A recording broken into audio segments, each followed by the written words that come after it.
Recording studio बलुआहा।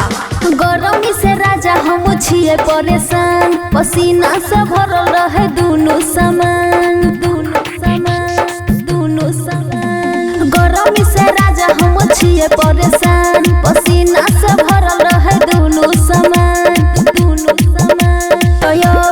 Cooler के हवा में दम नहीं छै, कूलर के हवा में दम नहीं छै।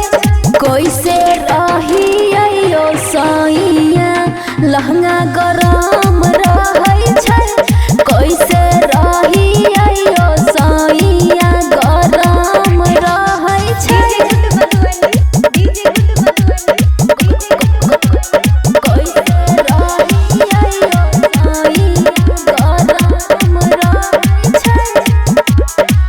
कोनो सुझे नहीं उपाय, कमर बहुते दुखाई, लस लस करे जवानवा याद तोहर जब आई।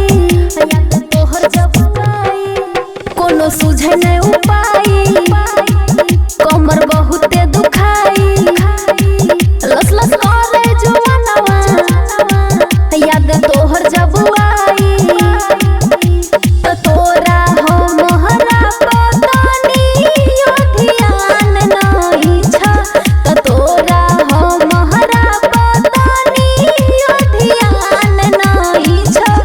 कैसे रहियो सैया लहंगा गरम रहै छै, कैसे रहियो सैया गरम रहै छै।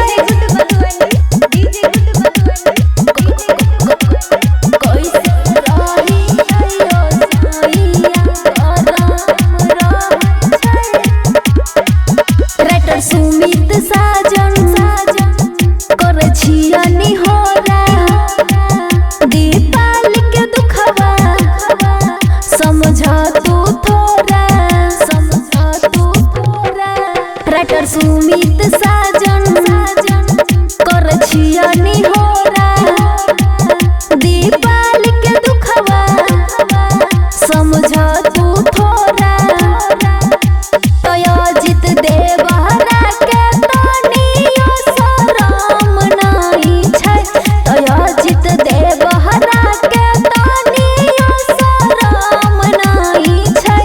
कैसे रहियो सैया लहंगा गरम रहै छै, कैसे रहियो सैया गरम रहै छै।